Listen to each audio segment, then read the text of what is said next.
WhatsApp guys, welcome back once again. दोस्तों, आज की कहानी का नाम है स्वेप्ट अवे। कहानी शुरू होती है एम्बर नाम की औरत से जो कि एक अरबपति है, लेकिन उसे हमेशा से अपने पैसों पर घमंड रहा है। वो अपने से छोटे लोगों को जरा भी इज्जत नहीं देती और यही वजह है कि उसकी ज्यादा किसी से बनती नहीं है।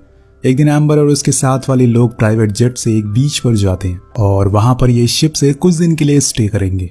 अब कैप्टन सभी लोगों से हाथ मिलाता है और उन्हें अच्छे से ग्रीट करता है, लेकिन एम्बर उन्हें ज्यादा भाव नहीं देती है और बिना हाथ मिलाए ही अंदर चली जाती है। जैसे कि हम उसका नेचर जानते हैं, उसी दौरान हम माइक नाम के आदमी को भी देखते हैं जो उसी शिप में क्लीनिंग का काम करता है। वो एम्बर से कुछ खास खुश नहीं था। उसने आते ही सबको ऑर्डर देना शुरू कर दिया था। अब माइक भी उसके सामान को लेकर उसके पीछे पीछे रूम तक जाता है और फिर वापस जाने लगता है, लेकिन एम्बर उसे रोक कर कहती है कि क्या इस शिप में जिम है।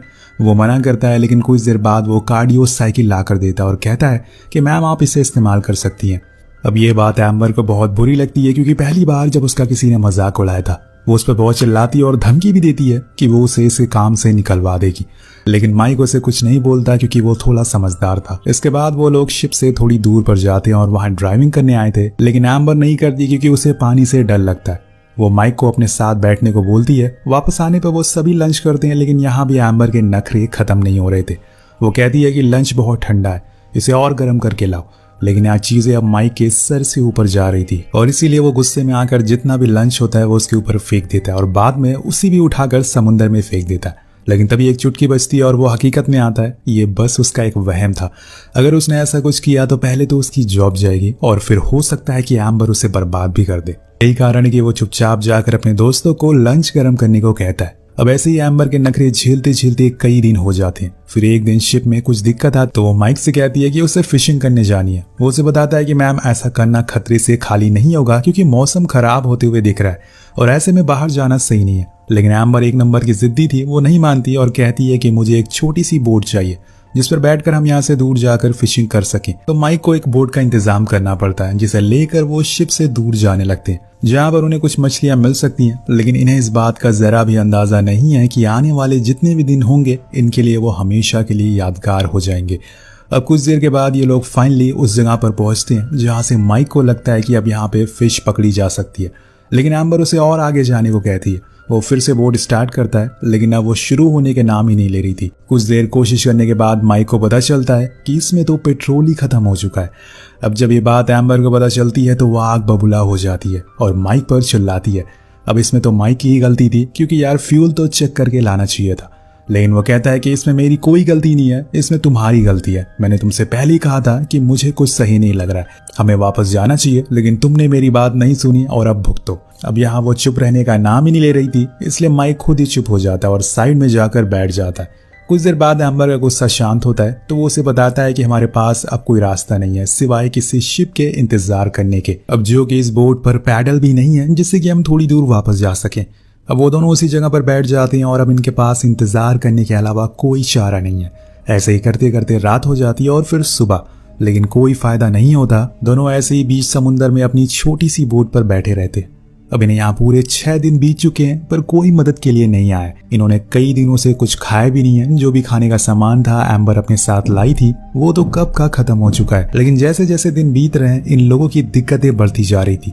इसी वजह से एक दिन एम्बर गुस्से में उठती है और माइक पर ही चिल्लाने लगती है। तभी उसे एक बंदूक मिल जाती है, पर उसे लगता है कि ये किसी तरह की फ्लेयर है, इसलिए वो चलाने लगती है। लेकिन माइक उसे बताता है कि जो तुम ये समझ रही हो वो चीज नहीं है, लाओ मुझे वापस कर दो। और इसी हाथापाई में गोली चल जाती है जो सीधा बोट पर लगती है, जिससे अब धीरे धीरे इनकी बोट की हवा निकल रही है, जिसकी वजह से एक हिस्सा पानी में डूबने लगा है। वेल, अभी तक इनकी मुसीबतें कम थी, ये और आ गई थी। उसी रात तेज बारिश होती है और तूफान भी आता है। दोनों उस बोट को पकड़कर जैसे तैसे सरवाइव कर लेते हैं। जब सुबह होती है तो उनकी किस्मत चमक चुकी थी, क्योंकि सामने एक आइलैंड था। फाइनली दोनों बोट को हाथ पैर मारते हुए उस आइलैंड तक पहुंचते हैं, लेकिन वहां पहुंचते ही माइक कहता है कि अब एडवेंचर खत्म हुआ। तो एम्बर कहती है कि हाँ, अब तुम्हारा एडवेंचर शुरू होगा, क्योंकि जब मेरा लॉयर तुम्हें जेल भेजेगा। लेकिन अब माइक को पता था कि यहाँ से निकलना इतना आसान नहीं है। पहले तो इन्हें लगता है कि जरूर इस आइलैंड पर कोई होगा, लेकिन थोड़ा छानबीन करने के बाद इन्हें पता चलता है कि ये बुरी तरह से एक डिजर्ट आइलैंड पर फंस चुके हैं। एम्बर का ऐसा बर्ताव देखकर वो उसे वहीं छोड़कर अपने रास्ते निकल जाता है और कहता है तुम्हें मेरे से ज्यादा दिक्कत है ना, तो आज से हम लोग अपने अपने रास्ते निकल जाते हैं। वहीं माइक अब उस आइलैंड पर कुछ हेल्पफुल चीजें ढूंढने लग जाता है जिससे कि उसका थोड़े दिन तो गुजारा हो जाए। शुरुआत में उसे कुछ नहीं मिलता, लेकिन कुछ ही देर बाद उसे एक झोपड़ी मिल जाती है और कुछ बॉटल्स भी, जो किसी इंसान की थी, शायद पहले यहाँ पर वो भी फंसा हो। अब यहाँ उसके रहने का इंतजाम तो हो गया था, इसके बाद उसे अपने खाने का जुगाड़ करना पड़ेगा। अब पास में ही समुंदर था तो उसे ज्यादा ढूंढने की जरूरत नहीं है, लेकिन उसे थोड़ी मेहनत तो करनी पड़ेगी। इसलिए वो सबसे पहले एक नुकीले हथियार बनाता है जिससे कि वो फिश को पकड़ सके, और फिर बड़ी चालाकी से एक फिश को पकड़ लेता है और आकर उसे घर के पास आग जलाता है और आराम से खाने लगता है। वहीं दूसरी ओर एम्बर ने पूरे आइलैंड का चक्कर लगा लिया था, लेकिन उसे कहीं कुछ दिखाई नहीं दे रहा था। उसने अपनी पूरी जिंदगी एक एसी रूम में बिताई थी और एक चुटकी बजाने से उसे सब कुछ मिल गया था। लेकिन यहाँ पे उसे अपना गुजारा करने के लिए उसे अपने साहस और दिमाग की जरूरत पड़ने वाली है, जो कि उसके पास है ही नहीं। असल में दोस्तों, आपको इस कहानी में दो पहलू देखने को मिलेंगे। पहला ये कि कैसे एक गरीब आदमी अपनी जरूरतों को पूरा करने के लिए कोशिश करता है। अब इतनी देर चलने के बाद एम्बर थक कर वहीं बैठ जाती है। तभी उसकी नजर माइक पर पड़ती है, जो आराम से फिश खा रहा था। उसे देखकर एम्बर को जलन होने लगती है, लेकिन उसे भूख भी लगी थी, इसलिए अब उसे ईगो छोड़कर माइक से खाने की रिक्वेस्ट करनी होगी, क्योंकि अगर वो ईगो में रही तो भूखी मारी जाएगी। वो उसके पास जाती है और रिक्वेस्ट करती है कि एक मछली मुझे दे दो, लेकिन वो मना कर देता है क्योंकि उसमें जो उसके साथ शिप पर किया था वो अभी भूला नहीं है और अब वो इतनी आसानी से उसे खाना तो नहीं देने वाला है। वो जाने लगता है, लेकिन गुस्से में एम्बर उस पर मिट्टी फेंक देती है और ये माइक से बर्दाश्त नहीं होता। वो सीधा एक उसे चाटा जड़ देता है और कहता है कि अगर तुम्हें खाना चाहिए तो मेरी कुछ शर्तें हैं जो तुम्हें माननी होंगी। पहली शर्त कि तुम दोबारा मेरी बेइज्जती नहीं करोगी। दूसरी, यहाँ बॉस मैं हूँ, अगर तुम्हें कुछ चाहिए तो तुम्हें उसे कमाना होगा। तीसरा ये कि अब से तुम मेरे सारे कपड़े धोगी और मुझे मास्टर कहकर पुकारोगी। मतलब दोस्तों, माइक उसे सही बदला ले रहा है। अब एम्बर मान जाती है क्योंकि उसके पास कोई ऑप्शन नहीं था, इसलिए वो अब उसके सारे काम करने लग जाती है, लेकिन गुस्से में। अब माइक मछलियां पकड़कर लाता है और वो उसे बनाती है। इसके बाद वो उसके कपड़ों को भी धोती है और कुछ दिन ऐसे ही बीत जाते हैं। वो आग भी जलाना सीख गई थी, लेकिन माइक बहुत ही रूड बिहेव करता है उससे। एम्बर के लिए वो उसे ना तो घर में सोने देता है और ना ही सही से कुछ खाने को देता है। माइक कहता है कि अगर तुम्हें सोना है तो मेरे बेड पर सोना होगा। एम्बर भी कम नहीं थी, वो कहती है कि मैं किसी जानवर के साथ सो लूंगी, लेकिन तुम्हें किस कभी नहीं करूंगी। अब यहाँ सिचुएशन थोड़ी उल्टी होने लगती है। माइक का बिहेवियर ज्यादा रूडली होने लगा था, पर पूरे आइलैंड पर बस वही दोनों अकेले ही थे, इसलिए उन्हें मजबूरन एक दूसरे से बात करनी पड़ती है, जिसकी वजह से उनके बीच में एक अंडरस्टैंडिंग होने लगती है। एक दिन दोनों ऐसी ही मछलियां पकड़ रहे होते हैं, उसी दौरान माइक उसके करीब आ जाता है और कहता है, अब वो अपनी सारी हदों को पार कर देता है और उससे बदतमीजी करने लगता है, लेकिन फिर रुक जाता है क्योंकि माइक को यहाँ पर एम्बर से सच्चा प्यार हो गया था। वो बस दिखाना चाहता था कि ईगो हर किसी में होता है, लेकिन अपना ईगो, अपने घमंड को अपने नीचे वाले लोगों पर नहीं निकालना चाहिए। और फिर वहां से चला जाता है, जिसके बाद एम्बर को समझ आता है कि वो वैसा नहीं है जैसा कि वो उसे समझती है, इसलिए वो उसके पास जाकर उसे माफी मांगती है। वो भी उसे पसंद करने लगी थी। उस दिन के बाद से वो दोनों काफी अच्छे दोस्त बन जाते हैं और सारे कामों को आधा आधा करके बांट भी लेते हैं। लेकिन यहाँ एम्बर को कहीं ना कहीं ये समझ आ गया था कि बस पैसा ही सब कुछ नहीं होता, और उन पैसों ने ही उसे घमंडी बना दिया था। अब दोनों हर रोज अपने दिनों को अच्छे से जीना शुरू कर देते हैं। दोनों एक दूसरे के काफी करीब भी आ चुके थे। कहीं ना कहीं एम्बर को माइक पसंद आने लगा था। वो उसे कहता है कि तुमने उस दिन मेरी कितनी बेइज्जती करी थी। एम्बर बताती है कि हर चीज के पीछे एक वजह थी। मेरे हस्बैंड के साथ मेरा डिवोर्स होने वाला है, जिस वजह से मैं बहुत ही इरिटेट हो चुकी थी और सभी के ऊपर चिल्ला रही थी। और ये बताते हुए वो रोने लगती है, तो माइक उसे फिर से संभालता है। इसके बाद से यहाँ पर उनके लिए एक नए जीवन की शुरुआत होती है।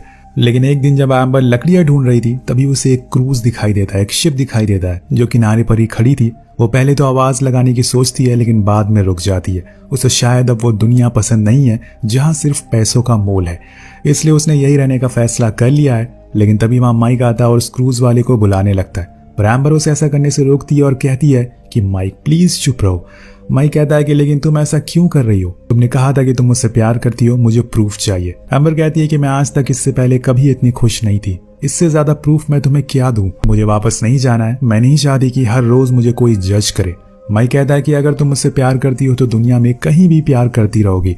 एम्बर उसे समझाती है कि अगर हम उस दुनिया में गए तो हम लोग अलग हो जाएंगे। प्लीज ऐसा मत करो, मुझे तुम्हारे साथ रहना है। I love you. लेकिन माइक बार बार कहता है कि मुझे प्रूफ चाहिए, मैं जानता हूँ कि तुम बदल जाओगी। खैर, अब ये लोग उस क्रूज पर बैठ जाते हैं और इस बारे में एम्बर के हस्बैंड विकी को भी बताया जाता है, तो वो भी फौरन पोर्ट पर आता है एम्बर को लेने के लिए। लेकिन जब वो माइक को जिंदा देखता है तो उसे थैंक यू कहता है, क्योंकि उसने उसकी वाइफ को इतने दिनों तक बचा कर रखा।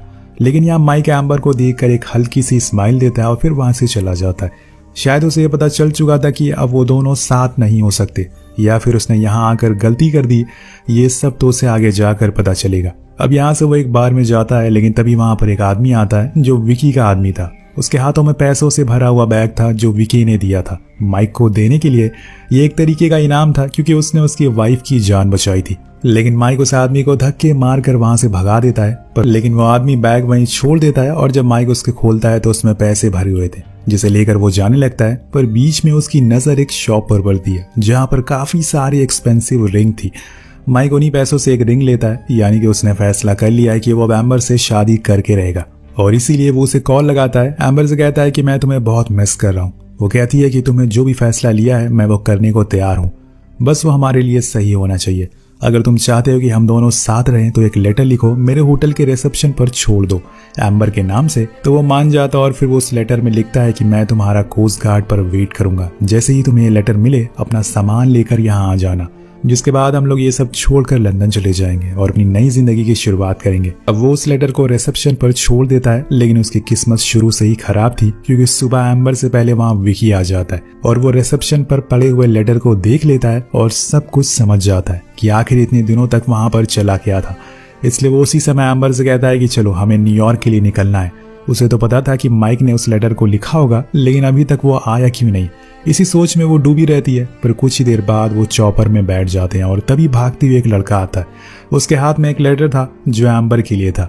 वो जब उसे खोलती है तो वह असल में माइक का लेटर था, जिसमें लिखा था कि मैं तुमसे कोई प्यार नहीं करती, वो जो कुछ उस आइलैंड पर हुआ था वो बस एक टाइम पास था। लेकिन रुकिए दोस्तों, जरा ये लेटर असल में माइक ने नहीं बल्कि विकी ने लिखा है और उसने उस लड़के से एम्बर को देने को कहा था, जिससे कि उसे ये लगे कि माइक उसे कभी प्यार ही नहीं करता और उसे धोखा देना चाहता है। और यह एम्बर को इस बात पर यकीन हो जाता है कि माइक सच बोल रहा है, उस लेटर में जो भी लिखा है वो सच है। वो पूरी तरह से टूट जाती है। लेकिन वहां दूसरी ओर जब माइक को पता चलता है कि एम्बर न्यूयॉर्क जाने वाली है, उसे ये लगने लगा था कि शायद वो उसे प्यार ही नहीं करती, लेकिन वो उसे एक आखिरी बार देखना चाहता था। इसलिए वो भागते हुए उसके पास जाता है, पर तब तक उसके प्यार उसकी एम्बर जा चुकी थी। वो चीखता है, चिल्लाता है, लेकिन एम्बर नहीं रुकती है और उसकी नजरों से दूर हो जाती है। वो उसकी तरफ वही रिंग फेंकता है, पर वो जाकर समुंदर में गिर जाती है और दोनों की कहानी अधूरी रह जाती है। दोनों पूरी उम्र इसी सवाल में जीते रहेंगे और फंसे रहेंगे कि आखिर उसने ऐसा क्यों किया। इसीलिए कहते हैं कि समय का कोई भरोसा नहीं है, कब वो आपके दुश्मन को आपका हमसफर बना देगा और कब आपके चाहने वालों को आपका दुश्मन। इन दोनों के साथ भी वही हुआ। इन्होंने कभी नहीं सोचा था कि इस तरह से इनकी कहानी का अंत होगा। तो आपको इनकी कहानी कैसी लगी नीचे कमेंट करके जरूर बताओ और मिलते हैं आपसे अगली वीडियो में। Thank you so much watching, piece.